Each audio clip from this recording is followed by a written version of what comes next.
Eu sou Alexandra Xavier, advogada familiarista e fundadora do escritório Duarte Xavier Advogados Associados.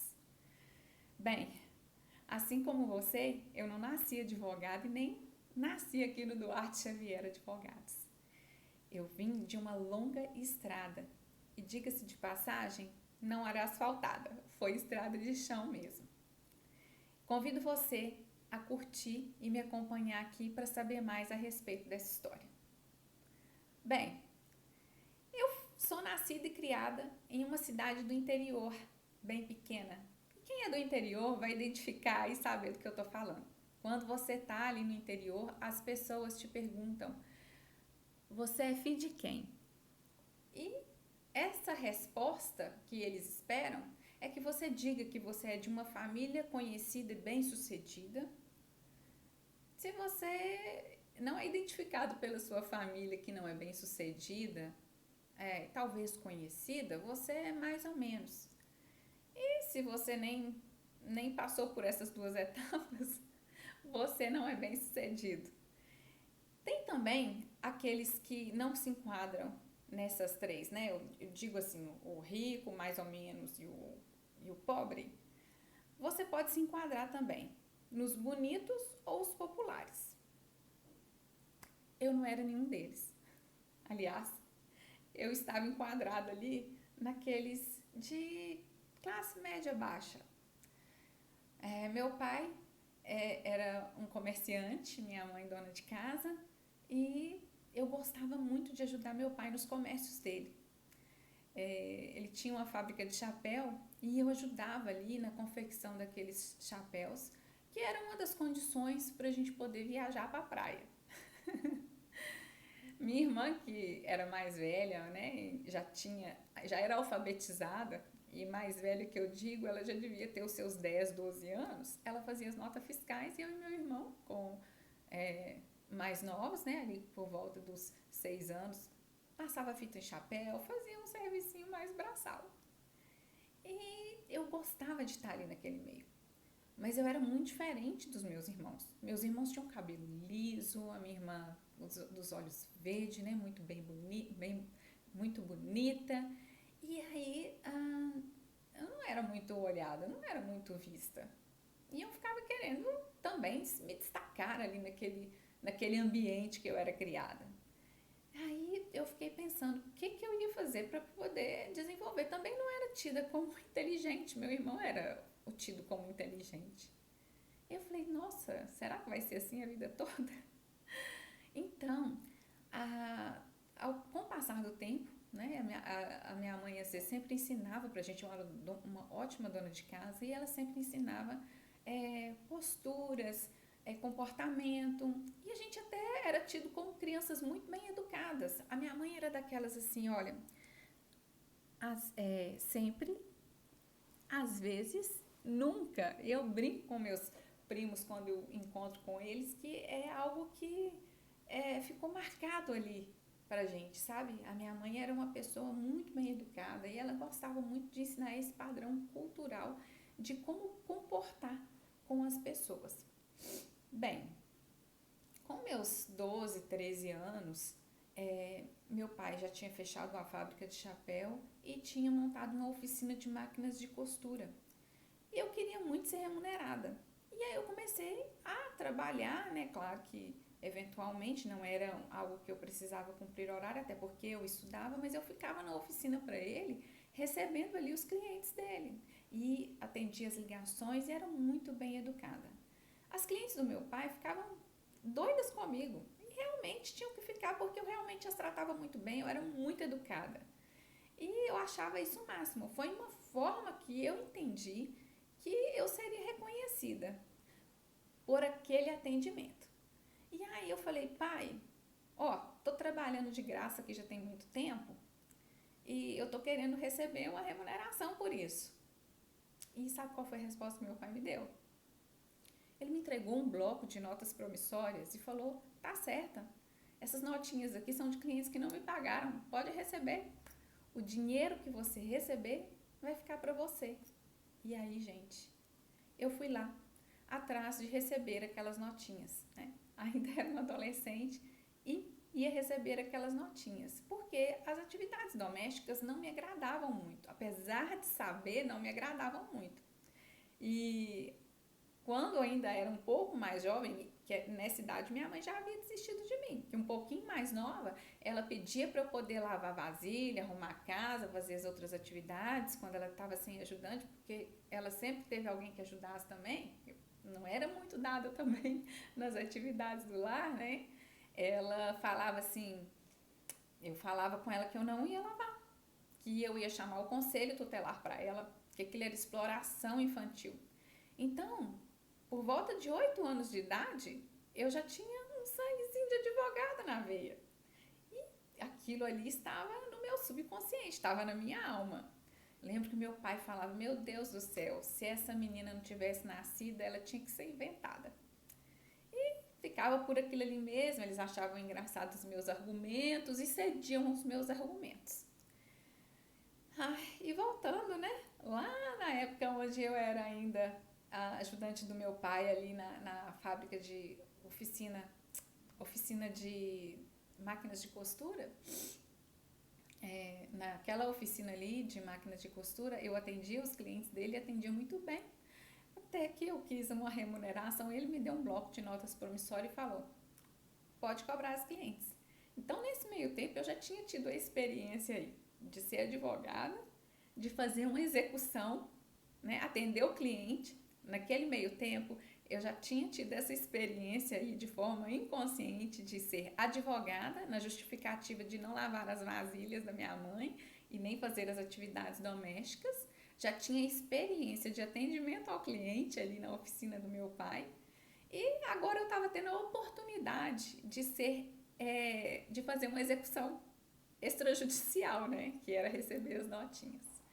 E era muito difícil receber aquelas notinhas ali. Às vezes eu ia 2, 3 vezes no mesmo dia e até receber. E conseguia receber, porque eu queria ele comprar minhas roupinhas, meus shampoos, né? Essas coisinhas que mocinhas gostam. E uma amiga falou comigo, Alexandre, estou precisando aqui de panfletar, distribuir no sinal alguns de panfletar aqui sobre a empresa que eu estou trabalhando. Você quer vir? E eu, juntamente com uma colega, eram mais 2 colegas, fomos panfletar.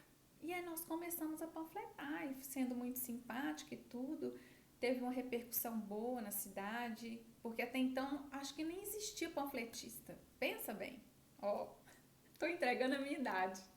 E aí eu fui vista e me convidaram para ser recepcionista de evento. Era uma remuneração excelente. Era quase um salário para fazer 3 dias de evento. Na época aquilo era muito bom, porque eu ainda não tinha nem meus 18 anos e já estava recebendo para poder fazer aquilo. E ainda participava das festas. Eu ia mais pelo evento do que mesmo pelo valor, né? Era muito bom, era difícil estar em alguns eventos ali, formaturas, e eu gostava de estar ali naquele meio. E assim eu comecei a fazer os eventos. Passada essa fase do evento, eu fui convidada para trabalhar em uma loja. Estava fazendo ali os meus 18 anos e fui convidada para trabalhar como vendedora em loja. E eu fui trabalhar numa boutique que era de uma conhecida da minha mãe, de uma amiga da minha mãe. E ali eu comecei a desenvolver mais habilidades com vendas, com clientes, e eu gostava muito. Fui trocando de trabalho e até que eu pensei assim também, olha, eu quero algo para minha vida que não seja vender. Eu não quero ser vendedor o resto da vida. E o meu pai falava na ignorância dele que ele só pagaria a faculdade para mim se fosse direito, porque faculdade federal, gente, precisava de estudar fora, precisava de ter base e que eu não tinha nenhuma dessas habilidades. Porém, eu não queria estudar lá na faculdade onde ele falava que era a faculdade que ele escolheu, era o local que ele havia escolhido, era o curso que ele queria. Naquele âmbito de ser contraditória daquela questão que eu falo assim, eu já escutei isso, por que eu não escutei? Se eu tivesse feito, eu já estaria lá na frente. Mas na época eu não tinha maturidade. E aí eu fui fazer outro curso superior porque eu falava, não vou depender do meu pai nem para pagar minha faculdade. Então eu vou fazer outro curso superior aqui que vai me dar uma renda e eu vou seguir em frente. Naquela época também a gente era criada para casar, não era criada para estudar. Pelo menos essa foi a cultura que eu aprendi. Essa era a cultura que a minha mãe me dava. Olha, eu ela nunca falou a respeito de profissão, ela nunca falou em relação à questão de crescimento pessoal, eu nunca tinha escutado, não era um meio que eu convivia. E o que eu tinha ali era que eu iria casar, né? Eu tô vivendo ali até casar. Pensa, se a vida da gente se resumisse só em casamento, né? A gente não poderia ter opção de divorciar, não poderia ter opção de reconstruir vida, né? Seria uma vida muito limitada. Mas é o que ela aprendeu e é o que ela me ensinou. Enfim, fiz faculdade de letras, ralei para terminar a faculdade de letras, porque eu acordava 5 horas da manhã, ia trabalhar em uma cidade vizinha fazendo estágio, de lá eu ia para minha cidade, que era a terra natal, até chegar na faculdade 7 horas da noite. Então, assim, eu trabalhava das 7 da manhã até as 4 da tarde, pegava um ônibus, chegava na faculdade 7 horas da noite, não tinha dinheiro para nada. Dividia coxinha na porta da faculdade com colegas. Então, assim, é a estrada de chão mesmo, não era fácil. Isso era para fazer ainda faculdade de letras, não era faculdade de direito. E a faculdade de direito eu já tinha mais maturidade. Foi um curso com mais perspicaz. A advocacia foi uma segunda graduação e eu iniciei com 30 anos de idade, 32 anos aproximadamente. Bem, quando eu perguntava para os colegas advogados com quanto tempo eles tinham retorno financeiro, a maioria me respondia: olha, em média de 5 anos, 6 anos, 8 anos. E eu ficava pensando, bem, eu estou começando agora, vai passar rápido e eu vou conseguir. Conheço muitas pessoas aqui nessa cidade e isso vai ficar fácil para eu resolver aqui, começar a ter esse retorno financeiro e comecei a me dedicar à advocacia.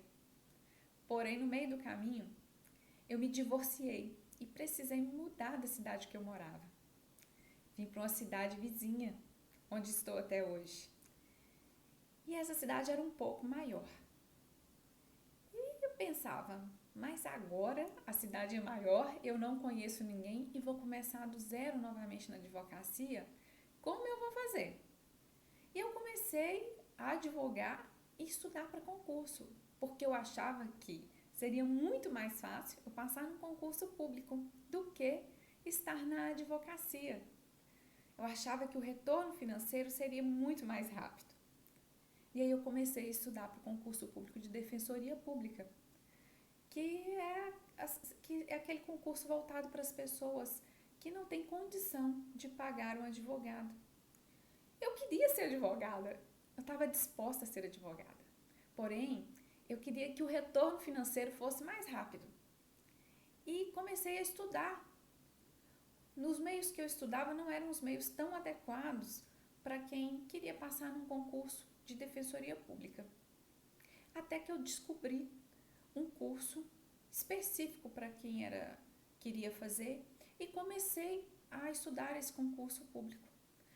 Concomitante a isso, eu ainda dava aula no estado e também advogava. Bem, não era fácil. E aí eu pensava, meu Deus, até eu passar no concurso público. E no meio dessa caminhada de estudo para concurso público, eu olhei e virei uma chave. Meu Deus, eu vou fazer defensoria pública? Eu não vou advogar para todas as pessoas que eu quero. Eu não vou poder escolher o meu cliente. Como que eu vou fazer se tiver algum caso que eu não queira pegar? Eu não vou poder escolher. Como que vai ficar essa situação? Eu queria poder escolher com que eu iria trabalhar. Eu tenho prazer em ser advogada. E eu gostaria de ter prazer em atender essas pessoas também. Eu cheguei a fazer também algumas defensorias públicas em locais que não tinha defensor público e tive uma experiência muito próxima a esse ambiente. E apesar de gostar, eu resolvi que não era aquilo que eu queria. O que eu queria realmente era a advocacia, era empreender na advocacia autônoma. E assim eu fiz. E comecei a estudar como que eu faria para ter um retorno financeiro melhor. E aí eu descobri nessa caminhada que não precisava de ter 5 anos para eu conseguir esse retorno que eu tanto almejava, que eu tanto queria. Também não foi fácil chegar até aqui. Eu bati muita cabeça na advocacia, sem retorno, para eu poder entender como que isso funcionaria, de que modo seria mais aplicado, como que eu faria isso aí ser algo rentável para a minha vida. E quando eu descobri, e tem muito pouco tempo, eu tive um despertar muito grande, não só para a advocacia, mas como a minha vida pessoal. E isso foi um norte maravilhoso. A minha vida fez isso aqui, ó. O meu faturamento também nem se fala. E realmente eu posso gozar e usufruir disso que eu estou falando para vocês. Não foi só a advocacia, foi a mentalidade e a forma de gerir e atender os meus clientes. Aquela história lá da advocacia, da ativa, onde eu gostaria e queria escolher os meus clientes, fez todo o sentido, porque só assim eu descobri e pude gozar desse benefício. Então, a minha missão aqui é ensinar para advogados um atendimento inteligente e eficaz na advocacia. Aquela história de que tô cansado aí de advogar, meu Deus, quando eu vou ter retorno, é muito cansativo. E aquela história do cliente, doutora, como anda meu processo?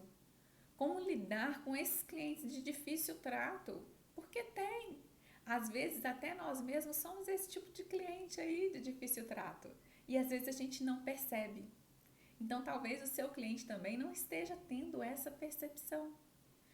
E tem vários outros fatores que envolvem esse atendimento, essa educação do seu cliente, né? Você pode sim trazer um esclarecimento para ele. E por que não também demitir aqueles clientes que só estão ocupando o tempo do seu escritório, que eles não te trazem rentabilidade, eles não são gratos pelo trabalho que você desempenha e às vezes eles põem em xeque a sua ética profissional, o seu trabalho. Então, por que não demitir esse cliente, não é? Eu falo que a gente pode escolher a advocacia privada, você pode escolher quem você vai atender. Porque o que você faz, você tem que fazer muito bem feito. Você tem que fazer com dedicação. E se você se dedica a atendê-lo, você está fazendo aquilo ali de coração, você está fazendo aquilo porque você quer. Quando você faz algo por prazer, isso não é algo que você faz de forma pesada. É algo que você faz sem perceber, você não percebe que você está trabalhando. Para mim foi assim. Quando eu comecei a advogar, eu falava, nossa, nem parece que eu estou trabalhando. Então, eu quero que vocês trabalhem sem pensar que estão trabalhando. Eu quero mostrar para vocês que tem essa possibilidade de você trabalhar sem perceber que está trabalhando. E que isso seja prazeroso. Que você vá dormir, que você vá para sua casa sem carregar aquele, doutora, como anda o meu processo? Eu quero que vocês cheguem em casa e descansem em paz, sabendo que o que vocês fizeram foi o melhor. E meu objetivo aqui é trazer essa tranquilidade, essa paz na profissão, porque sem ela a gente não consegue viver, a gente não consegue desenvolver e a gente precisa sim desenvolver outros lados da vida sem ser só o lado profissional. A minha missão aqui é ensinar vocês um atendimento inteligente e eficaz. Um grande abraço